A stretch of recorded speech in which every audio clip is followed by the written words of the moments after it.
What is up guys, and welcome to another Red Dead Online video. Today I'm giving you 5 money tips that most Red Dead Redemption 2 online players do not do, and this is stuff that is very basic, but most players, they just get to a high level, they start getting some money, and then they just avoid doing this completely. But this will mean that you're being so much more efficient. If you are a low level player or a player that's just beginning, definitely go and do these things and you'll be making more money with everything that you do. Some of the stuff in this video may be obvious, but I guarantee you do not do all the stuff in this video to go and get the most amount of money you possibly can. I guarantee there will be at least one, even if you are a pro at Red Dead Redemption 2 and you've been playing every day since the game has come out. I guarantee that there will be one in here that you don't do and you're actually losing out on either money, gold, or even XP. But leave it down in the comments down below. Be honest, do you make any of the mistakes that I say in this video? Also, go and leave it in the comments down below if you are a pro, and for those that are starting up Red Dead Online,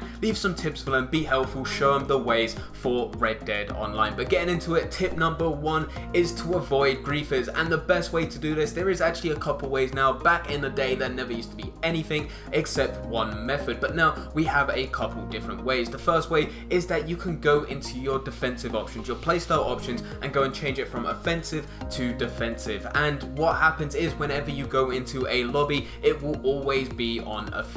You change that to defensive, it means that players can't lock onto you and shoot you. This does change though if you go into a stranger mission. Halfway through a stranger mission, it will say that other players can target you and bring you down, which means you won't be getting money for that stranger mission if you fail and someone goes to kill you. A good way to avoid this is if you know the area that you want to go to, spawn in a completely different location. The reason for this is that when you spawn into a location, that is where the majority of the players will be. So if you spawn in Saint Denis and want to go to Saint Denis, that is where all the players will be. So if you go and do a stranger mission, there will be a lot of players around you. But by going and spawning in, say, New Austin, and then fast traveling all the way to Saint Denis, it means that all the players will be in New Austin, and then when you fast travel, you're fast traveling away from all those players, and when you get to Saint Denis, there will be hardly anyone there. Occasionally you'll get a few players who have done a similar sort of thing, but most of the time there will be no other players there, which means you take your time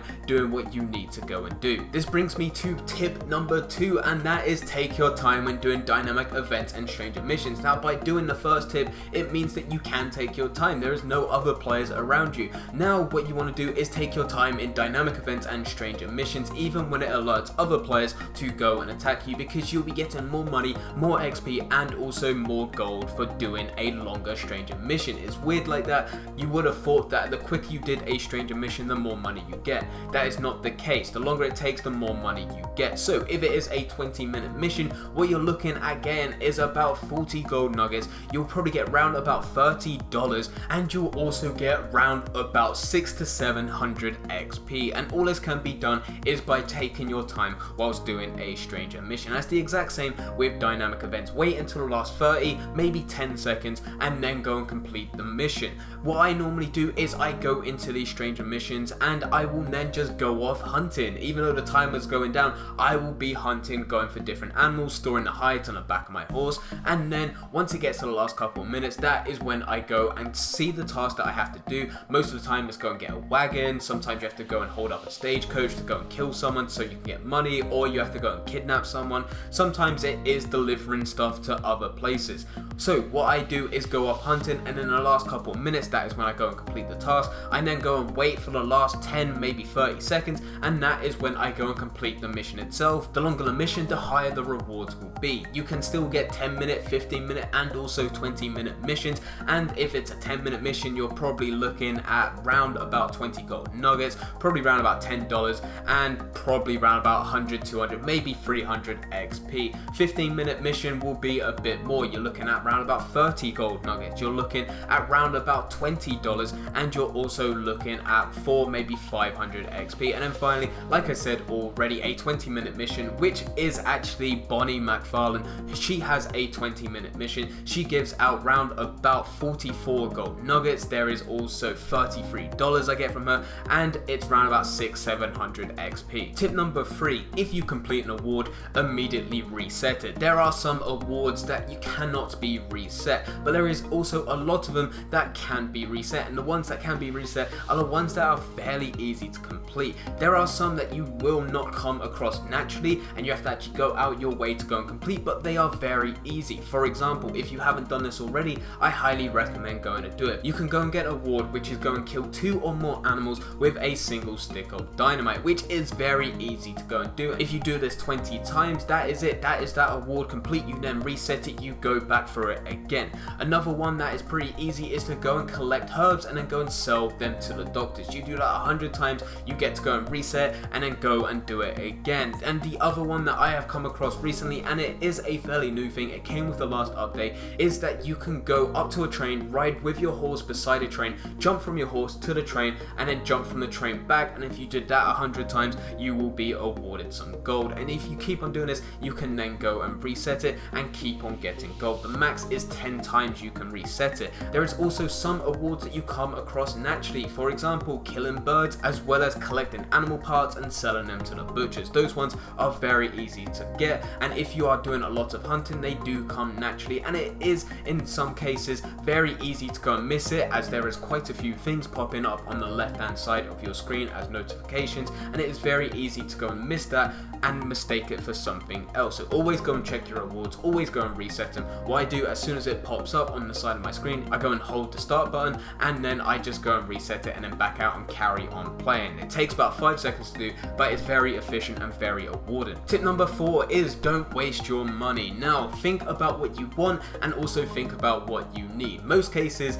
the stuff that you want isn't necessarily the stuff that you need. For example, for myself, at some point I bought every gun that was available. Now at the time I was like, yo, I'm absolute balling, I've got all the guns that I need. I do not need those weapons. Realistically, all I use is a varmint rifle, a bolt action rifle, and then a shotgun. Shotgun is just so I can kill NPCs and other players if they piss me off, whereas a varmint rifle and a bolt action rifle is just there for hunting. All the clothes that come out, you don't necessarily need. What I did, I got an outfit that I really liked, and then I've kept that outfit ever since. I haven't really got anything in my wardrobe other than this outfit and also the clothes that I started this game with. Instead of buying every single weapon and every different item of clothing that I like, what I would do is just go and save that money and put it into the weapons that I actually use. So I do use those varmint rifles, I do use the bolt action rifle. Upgrade those weapons. If you're using different types of weapons, definitely upgrade them. Go and get a wrap. By getting a wrap, it means that it won't get as dirty as quickly, which means it reduces that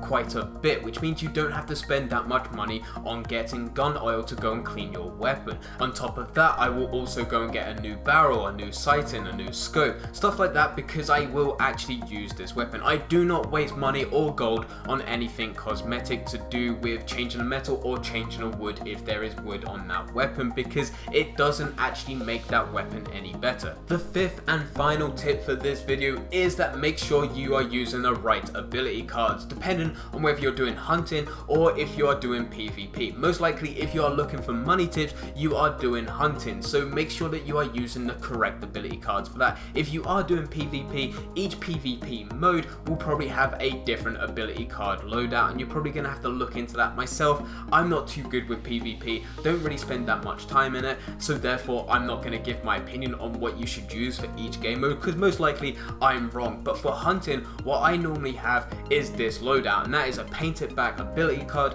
which is for my Deadeye, and then have Horseman, Peak Condition, and Landon's Patience. With painted black, it means that I can put targets on my enemies, and in this case, enemies end up being flocks of birds, because not every time I'm able to go and kill every bird when there's say 6 or 7 or more. Sometimes when I do go and kill every single one, they are so spread out that once I go and get the first one and get all the way to the last one, most of them have despawned, so I miss out on a lot of money. So painted black is very good. Horseman just gives more damage while you're on horseback, and because you are hunting, most of the time you will probably be on horseback, except to get off your horse to go and skin the animal to then go and put it on the back wheels, but most of the time you will be on your horse. Peak Condition increases damage based on how much stamina you have. Yet again, you are on the back of your horse, which means you probably won't be running around too much, not to the point of where you'll be running around in a PvP mode where you're trying to get away or get to the action. Finally, I have Landon's Patience, which will then be waiting 15 seconds between each shot, increases the damage. This is not effective when there's say 6 or 7 birds in a row,